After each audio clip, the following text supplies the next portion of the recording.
Hello everyone, Eric Thompson here, and as always, hope that you are doing very well. In between masses this morning, and so taking a quick moment to bring you another snowy vlog, okay? The last time it was snowing in Georgetown and I vlogged, we were talking about the AFI Top 100. Well, that is happening, and I'm glad for that, but it is snowing again, and there's so much more to talk about. I want to share with you just a couple reflections on my very favorite Bible story, which is part of the readings for this weekend's lectionary, okay, or this weekend's readings in the Catholic tradition and in many Christian traditions. Now, a question that a lot of people are asking me, and I appreciate it: how is Tori doing? She is doing really, really well. Of course, the first trimester being what it is, some days are not as good as others, but that's okay. And she's doing well. I'm doing my very best to take care of her, and she is at 11 weeks. I guess yesterday she's at 11 weeks, and so it's going very well. So thank you everyone for your prayers and your concern, of course, and your support. We sure appreciate it, and keep it coming.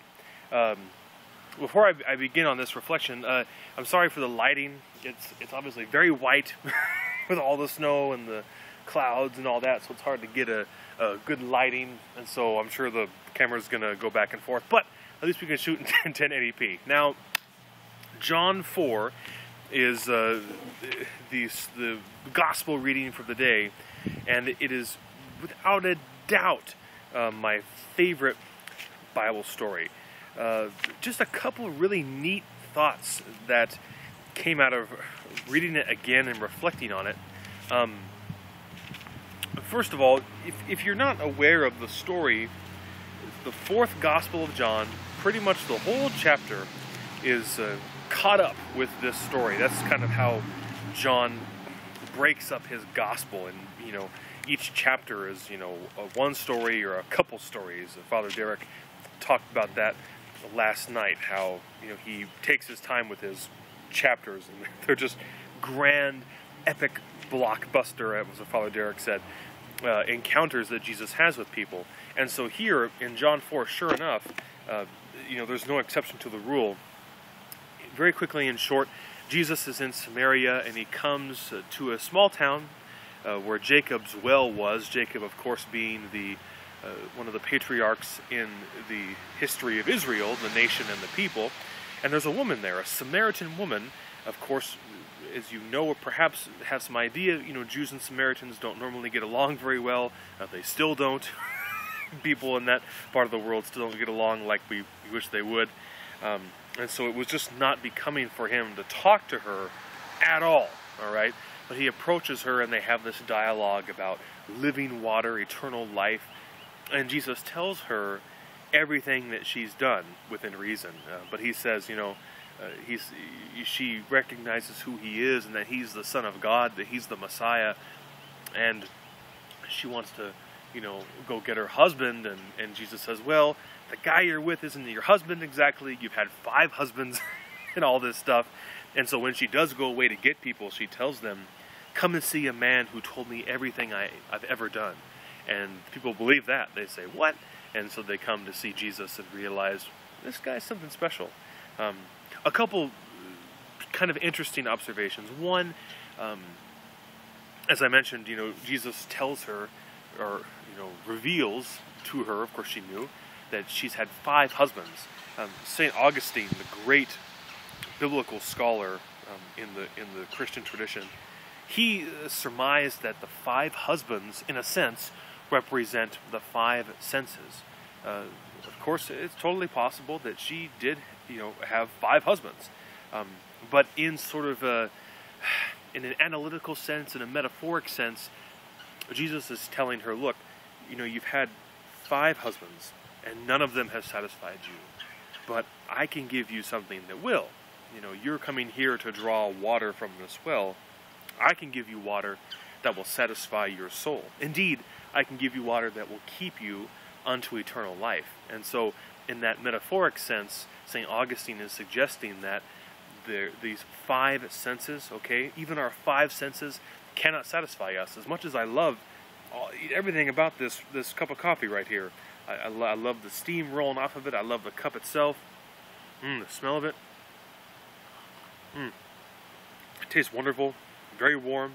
Beautiful. As awesome as this is, this one little thing, it won't satisfy me. Because already I want more. I'm thirsty for it again.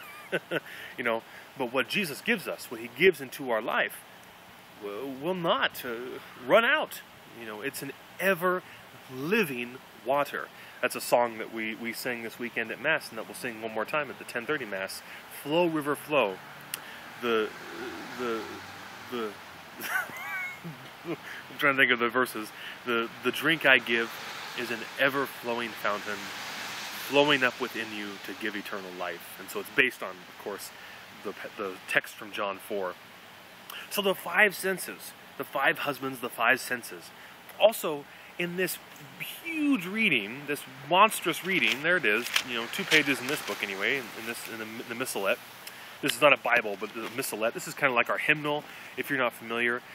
Some Catholic churches, just different parishes will use hymnals, and then they'll have the readings available otherwise. But this is what we use here at St. Francis and John, and perhaps you've used something similar to it, where it has the readings in the front, and then all the music in the back. Anyway, in this massive reading, John, who takes such time for detail, fails to give this woman a name. And he could have made up a name, okay? He could have just called her Rachel.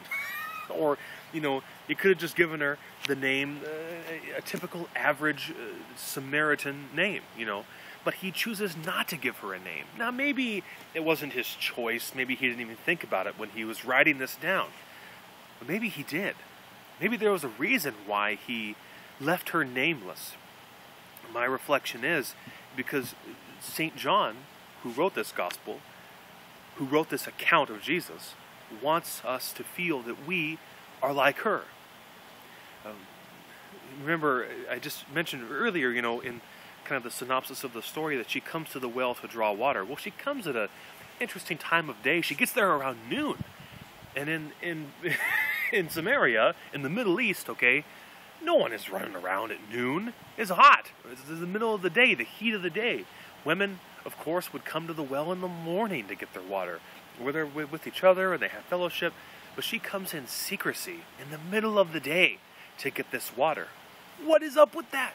Well, maybe we, knowing our sinfulness, knowing the things that we've done wrong, we want to hide a little bit too. We don't always want to be with the crowd, okay? We want to go about our life, but we just don't want to be bothered, and we don't want anyone asking us how we're doing or what's up or anything like that. And maybe that's why John left this woman nameless, because he wants us to feel like we can be in her position. And then, of course, God meets us. The incarnational God, Jesus Christ, the Son of God, meets us face to face. And he tells us what we've done. He knows where we've been. He understands what we've been through. He knows where we're going. And he wants to meet us and offer us something that this world cannot provide. And that's why I'm always so struck by this story, because it reminds me, no matter how well I feel like I'm doing, or how well I realize I'm not doing, or whatever's going on in my life, Jesus stops me personally and says, Eric, I know what you've done. I know where you've been. I know where you're going. What you think you can get by on isn't going to go. These five senses that you trust on so much, this cup of coffee that you adore so greatly, is not going to be enough. But I have something, Eric. I have something for you that will not only satisfy you now, but will keep you unto eternal life. And that, of course, is when Jesus offers us the living water. That living water being his very self. I am the living water. I am the way, the truth, and the life. Okay? All of Jesus' I am statements. He offers us himself. And especially, in a very special and beautiful way, in the Eucharist, at Holy Communion, in his body and his blood. In the link, or in the description below, I'm going to provide a link to this story, to Bible Gateway. It's a website where the Bible is shared. go check it out. Read it. Let me know in the comments below what you found. Maybe you have some other neat insights. Maybe your pastor or priest talked about that this weekend too, and you want to share some insights from them. Let me know, okay? No harm done. And of course, you know, as always, truly thank you for watching. I appreciate it. I hope that the lighting factor was not too distracting.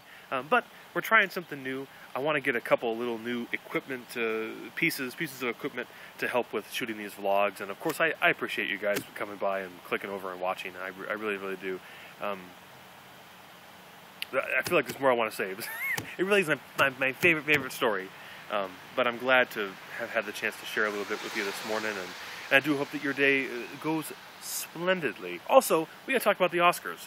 What happened last week? Anyway, I always have such momentum going into the end, and then it kind of falls apart. Anyway, I'm going to plug my phone into my computer and upload this, and we'll see how it comes out.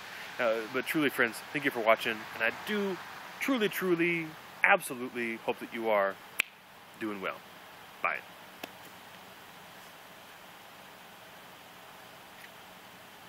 Turn the camera off here. Nope. Nope. Where is it? 11 minutes. Oh boy. Oh well.